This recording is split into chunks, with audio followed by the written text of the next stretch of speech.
Kan udah bilang, Bapak itu nggak cukup anak saja jadi korban sebagai tumbalnya. Di jalan, ini saya perintah saya, ya. Saya langsung pecat, begitu ada videonya kita periksa benar, kita pecat hari itu, telanjangin dia. Dan saya ingatkan lagi, ini zamannya medsos. Kalau kalian baik, maka perbuatan baik kalian juga akan diketahui oleh masyarakat banyak. Halo guys, assalamualaikum warahmatullahi wabarakatuh. Jumpa lagi bersama saya Adi di sini di XMD Project Channel guys. Jadi di konten kali ini seperti biasa kita bakal reaction video lagi guys. Video yang bakal kita reaction kali ini adalah sesuatu yang sedang trending atau sedang viral di Indonesia, itu tentang kasus pembunuhan Vina di tahun 2016 guys, yang dilakukan oleh sekelompok geng motor guys. Nah, jadi para pelakunya itu belum semuanya tertangkap. Peggy Setiawan, seorang kuli bangunan yang dianggap tersangka, namun tidak cukup bukti. Jenderal Polisi dan Pak Presiden Jokowi sampai turun tangan untuk mencopot jabatan itu Rudiana karena telah melakukan penyuapan terhadap penangkapan Peggy Setiawan, seorang kuli bangunan yang dianggap sebagai pelaku pembunuhan Vina di tahun 2016. Oke guys, kita langsung saja simak videonya, jangan di skip guys.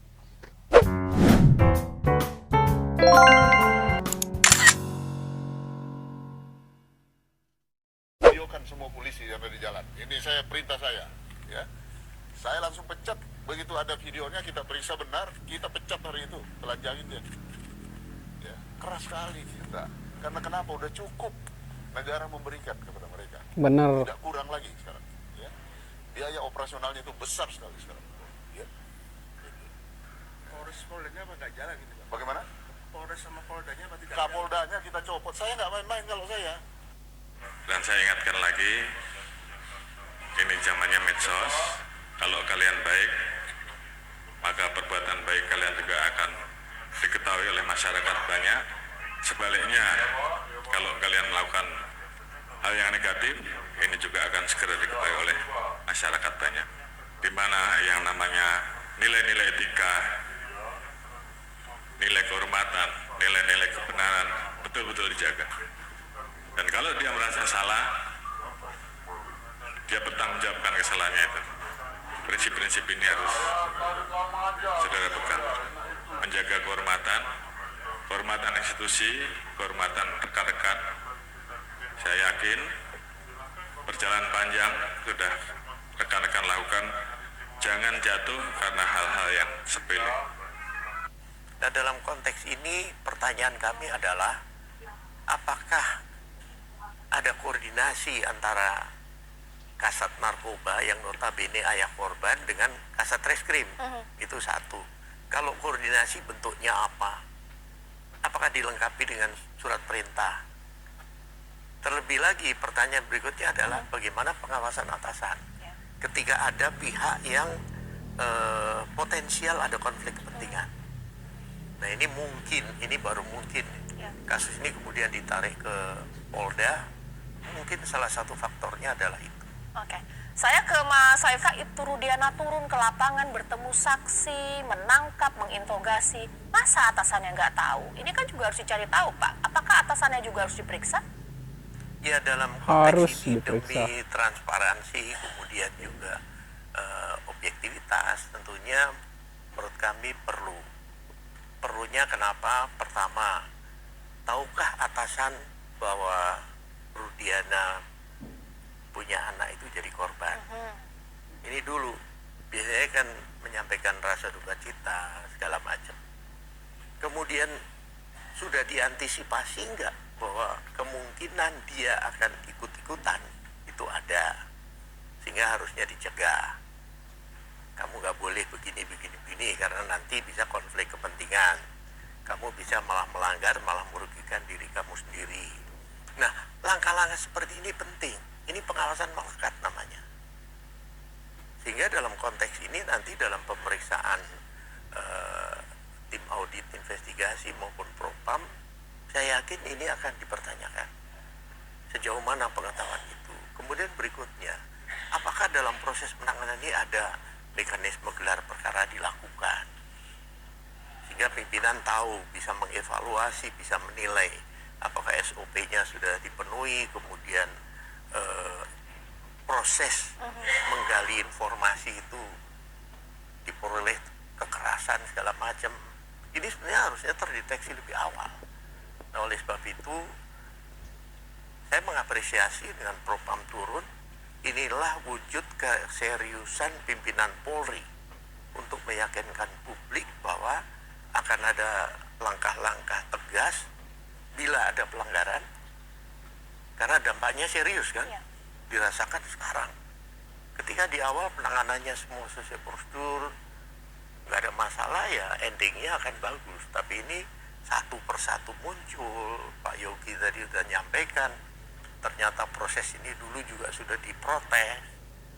Saya kan udah bilang, Bapak itu Ini Ibu Widya yang viral gak itu. cukup anak saja jadi korban sebagai tumbalnya. Pak, tolonglah. Meskipun Bapak itu besok di penjara, bersuaralah Pak. Lebih baik jujur. Bersuaralah. Saya nggak bisa dibohongi begitu aja. Bersuaralah demi negara ini. Jangan melindungi jenderal. Kan saya sudah bilang, karena cuap-cuap saya berawalan dari penangkapan yang namanya awak kapal penuh dengan bubuk.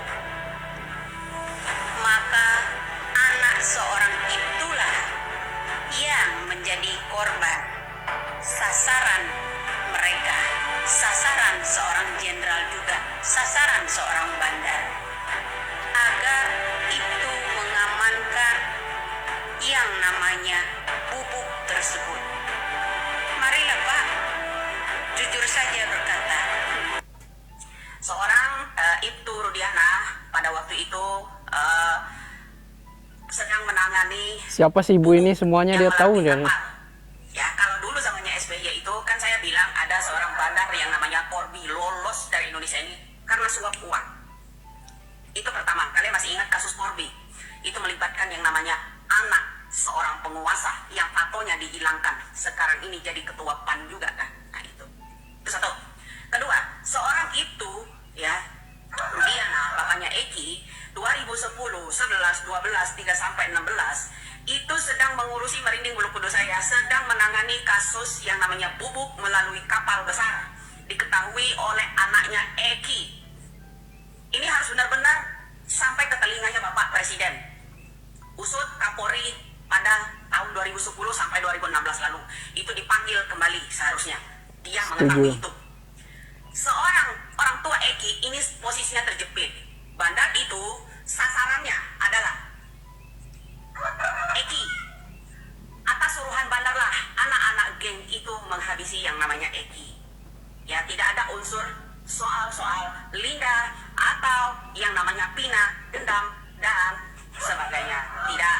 Intinya, kuncinya, hari ini saya mencurigai seseorang caleg PKS yang belum lama ini menangkap Peggy Setiawan yang pakai jenggot itu. Itulah salah satu, kalau mau tahu kalian seluruh rakyat Indonesia, kunci utamanya. Saya kan udah bilang, bongkar itu semua. Ya, bandar itu sangat dekat dengan orang yang menangkap Peggy Setiawan, seorang yang namanya buruh bangunan itu, ya kuli bangunan. Itulah orangnya. Saya tidak bohong ya, saya tidak bohong. Saya berani taruh. Itulah orang salah satu kuncinya itu ya. Saya mencurigai yang namanya caleg PKS itu mantan caleg PKS ya. Saya bukan fitnah. Tapi salah satu orang itu adalah menyuruh yang namanya anak geng-geng motor ini, termasuk yang namanya Peggy lah, Aldo lah. Orang yang memukul yang namanya Eki itu adalah Aldo, suruhan si bandar. Oke? Suruhan si bandar. Si bandar sangat dekat sama orang yang belum lama ini ketangkap di supermarket sedang membeli celana yang berjenggot. Kalian perhatikan, saya memperhatikan itu ya. Setiap ada postingan di media sosial ini, selalu ada orang itu di depan pakai kamera. Orang yang berjenggot itu. Itulah salah satu orang kuncinya. Saya bukan fitnah. Ya, saya bukan fitnah itu ya. Salah satu kuncinya adalah orang yang berjenggot itu. Mari, Polri jangan tuli, kejaksaan jangan tuli, tolong orang itu diinterogasi. Dialah tahu kunci yang namanya seorang bandar yang membayar anak-anak itu, termasuk yang namanya salah satu Aldo pada malam hari itu ya. Itu kejadian bukan di jembatan itu ya, tapi di tempat lain. Diseretnya baru ke sana.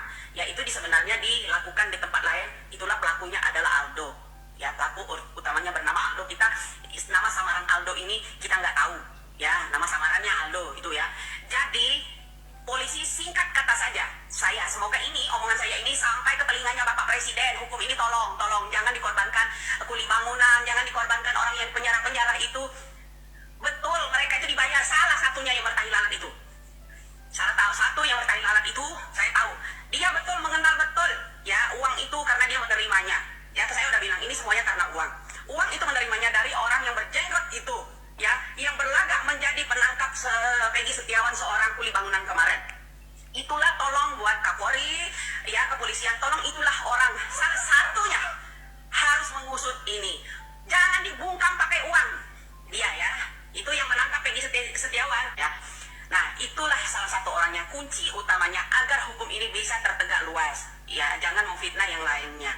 Geng-geng motor itu sebagai Peggy Setiawan dan anak-anak dari mantan siapa namanya itu bupati itu ya, betul mereka tidak memukul ya, mereka tidak memukul, tapi mereka ini dibayar seorang bandar bubuk itu melalui kapal yang ditangani oleh orang tuanya Eki, yaitu itu Rudiana ya. Saya jadi begitu ya, ceritanya. yang namanya bapak itu seorang orang tua Eki ya, ini dalam pengawasan seorang jenderal berpangkat, karena backingan bandar itu orang berpangkat tinggi di kepolisian negara kita ini ya. Itulah bobroknya hukum di Indonesia ya. Jadi untuk bapaknya Eki ya, yaitu bapak itu Rudiana, saya mohon ya, ini kasus anaknya betul dia udah menutup, tapi kasus yang diketahui oleh bapak mohonlah dibuka mulut.